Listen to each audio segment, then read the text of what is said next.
Hello, thank you for listening to A Glimpse of the Kingdom. I am David Pendergrass. We're going to pick back up where I left off last time from Bart Ehrman's article or his interview about afterlife, heaven and hell, and so forth. Now I want to talk about a reference to a reference that Bart talks about specifically.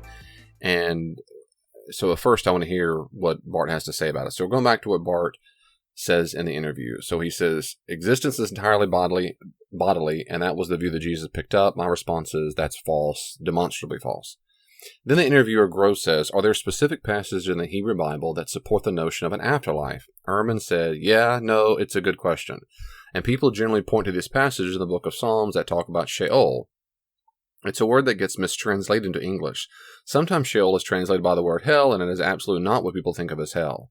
Sometimes Sheol is talked about by people today as a place that's kind of like the Greek Hades, a place where everybody goes after they die, and they aren't really physical beings down there. They're just kind of like souls, and they exist forever there, and there's nothing to do, and they're all the same.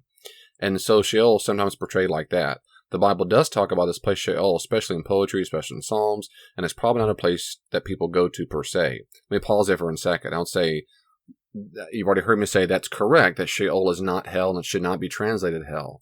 The other thing, when he says it's like the Greek Hades, a place where everyone goes after they die, that's false. In the Greek understanding cosmology, the underworld is where people go. Hades was the god of the underworld. And so sometimes, and the Greek speakers talk about the underworld they use the reference Hades, but they're referencing, it's a rhetorical device for the referencing the underworld by mentioning the god.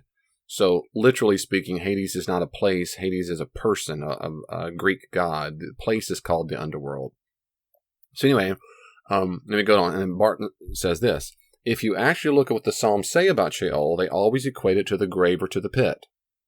My response already is, maybe, but that's the Psalms. Anyway, they don't always, but anyway, okay. And he says, and so it appears that the ancient Israelites simply thought that when you died, your body got buried someplace. It got put in a grave, or it got put in a pit, and that's what they call Sheol, is the place that your remains are. But it's not a place where you continue to exist afterwards. Let me pause there and say, that's not true. I mean, that's, again, if we want to, we can look up all the references to Sheol. It is true that oftentimes, or very oftentimes, Sheol is equated with that. But it's not true that it's every single time. And again, we can have examples, but... And then he says, just about the only place in the Hebrew Bible where you get an instance of somebody who has died who seems still to be alive afterwards is in this very strange and interesting passage in the book of 1 Samuel where the king Saul is desperate for some advice from somebody who knows, and so he calls. He has a necromancer, a woman, this woman of Endor, who calls up his former advisor Samuel from the grave. So she holds a kind of seance, and Samuel comes up and is really upset that she's called him from the grave, and he gets upset with Saul for doing this. He predicts that Saul is going to die the next day in battle, which he does. And so people point to this as an example. And right, it kind of seems like when you read it, when you just kind of simply read it. But if you actually read it carefully, it doesn't say that. What it says is that Samuel came up, but it doesn't say where he was, and it doesn't say if he was living at the time. It looks like before he was raised up, it looks like he was simply dead, and he was brought back to life temporarily, and didn't appreciate that, he laughs, and so he was upset. Now let me pause there. Let me talk about that text for a moment. There's a whole lot there. 1 Samuel 28 is a unique passage. It fits perfectly in the ancient cognitive environment of the time. So nothing that's said here is bizarre or unique of how ancient people thought about where the dead go. Nor is it unique or odd to talk about people who had the authority to contact dead ones. Because they had those. In fact, I did a podcast a long time ago. Someone sent me a question. It was a good question about why can't we consult fortune tellers and so forth. And I really liked that podcast. And that was the one podcast in my whole life that had messed up. When I saved it, it messed up, and I got the whole thing didn't work. And so I never re-recorded it. I've thought about it a lot, but I will allude to some of that now. In context, this is in 1 Samuel chapter 28.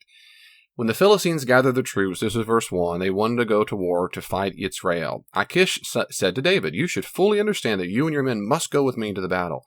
And David replied to Achish, that being the case, you will come to know what your servant can do. Achish said to David, then I will make you my bodyguard from now on. Like, you'll see I'm a big dog.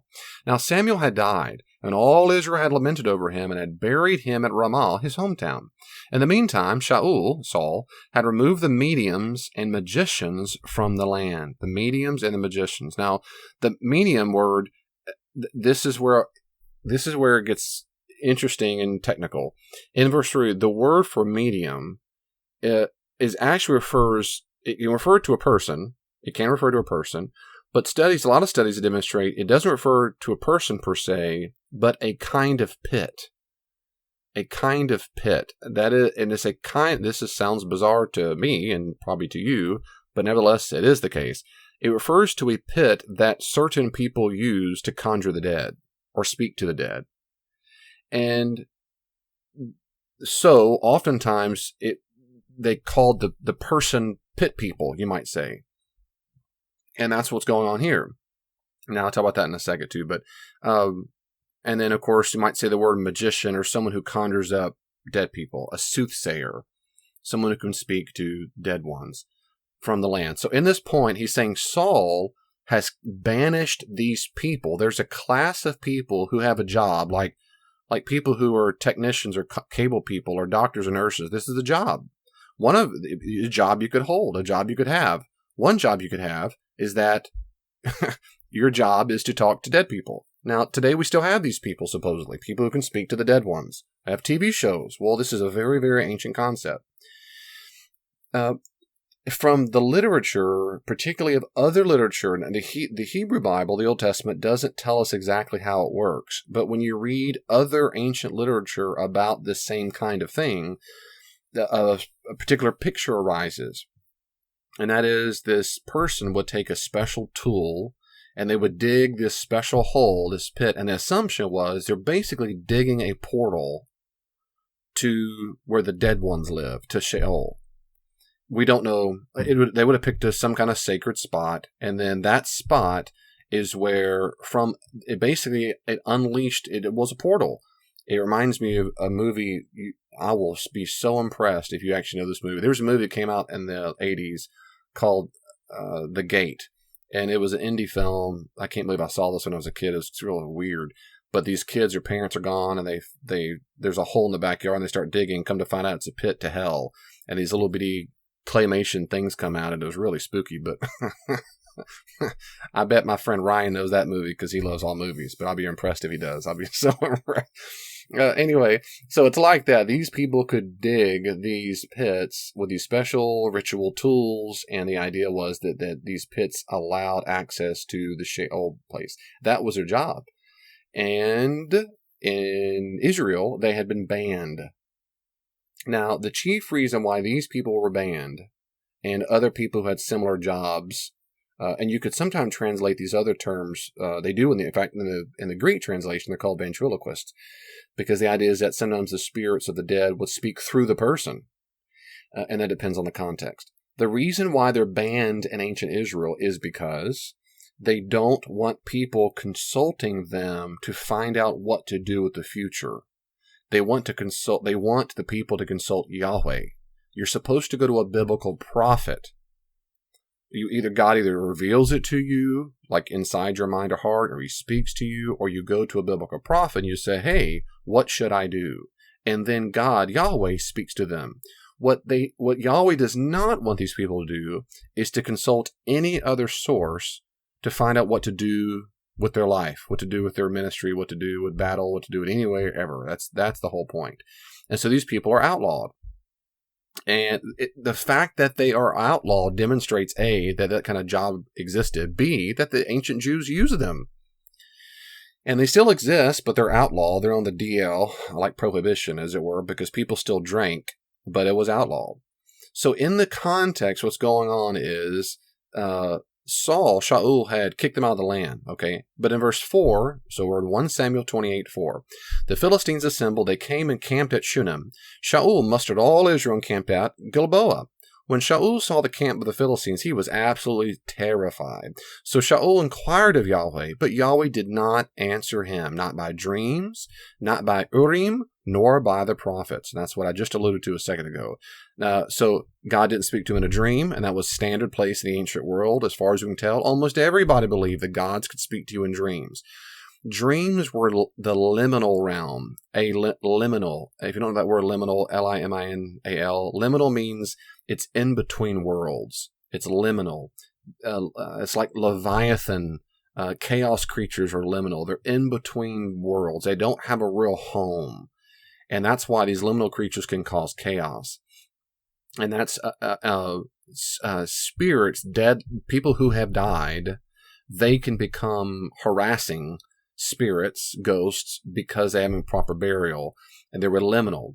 And the idea is that dreams, that you could have access to this liminal world through your dreams. And that's why the gods could speak to you then. And the ancient people, they're all agreed, basically, and Hebrews are no different. Jews thought God could speak to you through that, or ancient ancestors could speak to you through that, or angels could speak to you through dreams, because it's the way to have access to that. This is way before Freud and interpretation of dreams. So, I mean, we know that from Joseph. Joseph could interpret dreams. I mean, you could get visions. So he's frustrated. He's inquired of Yahweh. Yahweh says, no, I didn't answer in my dream. He didn't answer by the Urim. Now, the Urim, we don't know exactly what the Urim are. We don't. The Urim seem to be some kind of devices they use to tell the future. You go to Exodus 28:30, and he's talking about what Aaron and his people wear. The breastpiece of judgment you shall put on, the Urim and the Thummim, and they shall be on Aaron's heart when he goes to Yahweh. Aaron this shall bear the judgment of the people. We just don't know. They're kind of jewels, or do they glow? Are they kind of a dice that you throw out? That seems to be the case, like in Ezra 2, verse 63.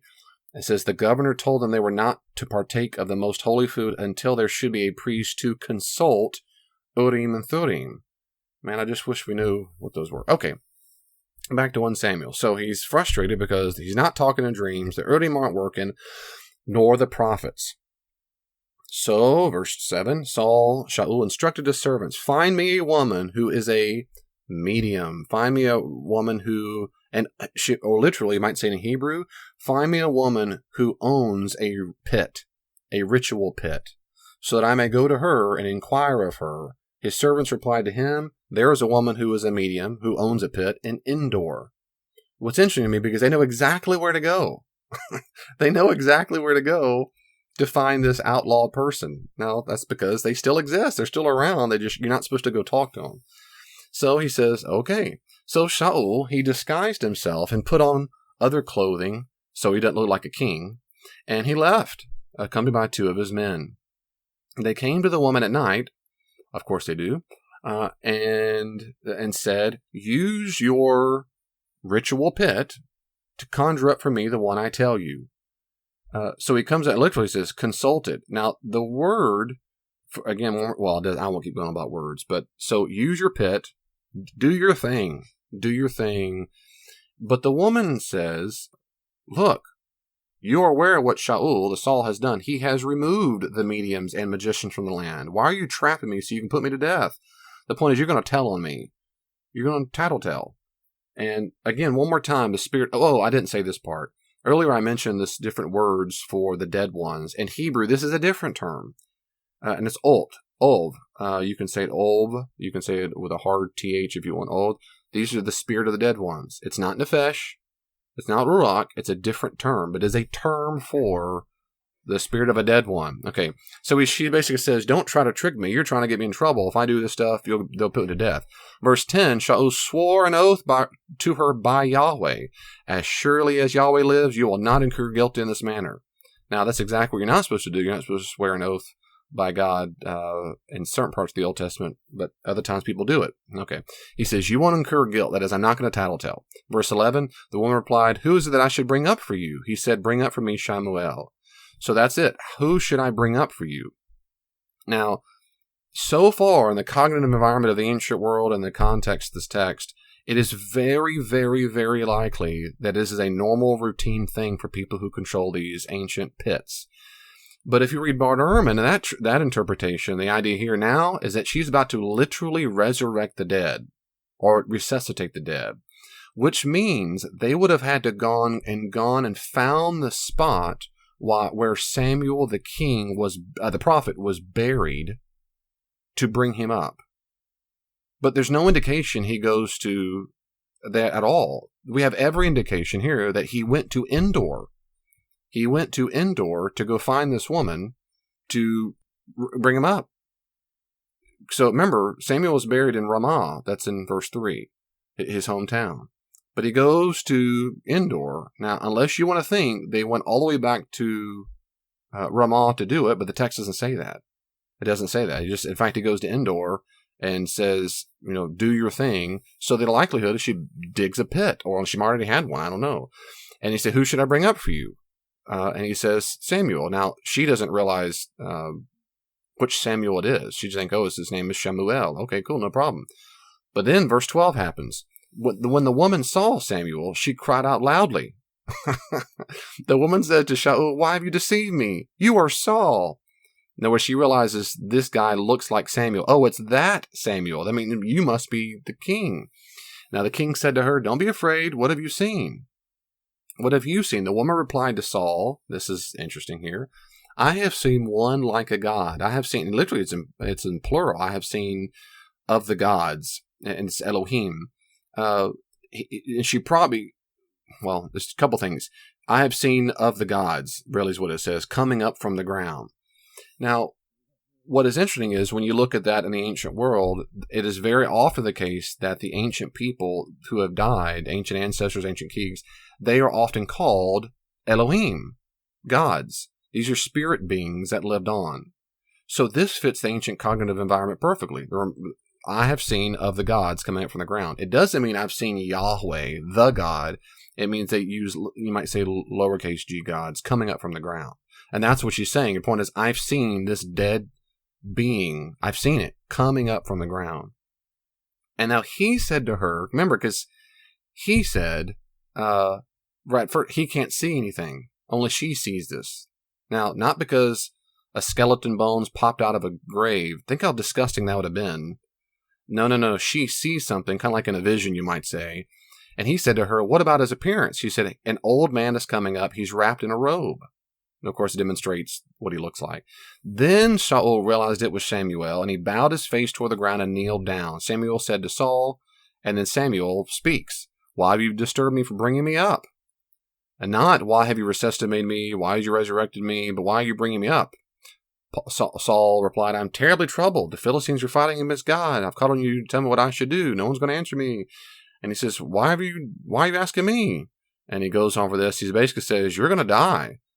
He says in verse 19, Yahweh will hand you over to you and Israel over to the Philistines. Tomorrow both you and your sons will be with me. Not cease to exist, but will be with me. Will be with me. Yahweh will also hand the army of Israel over to the Philistines. And he falls down. He's terrified.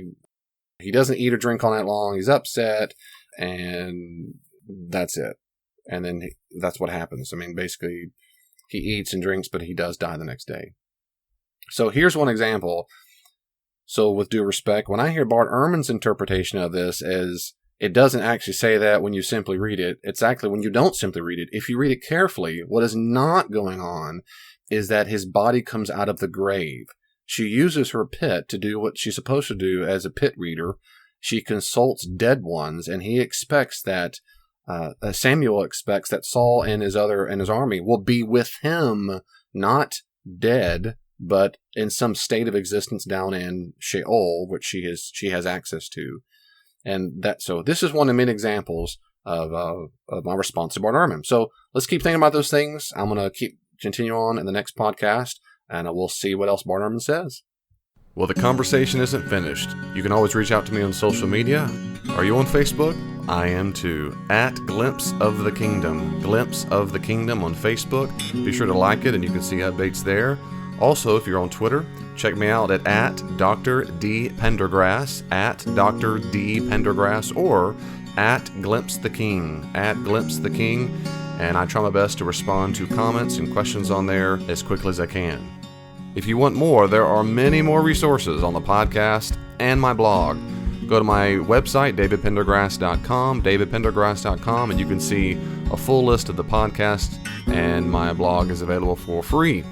Are you active in a church right now? I'd be happy to come out to your church and do all kinds of classes and workshops there. Check out davidpendergrass.com, davidpendergrass.com for more information. And may God in His great grace give you even just a glimpse of His kingdom this week. See you next time.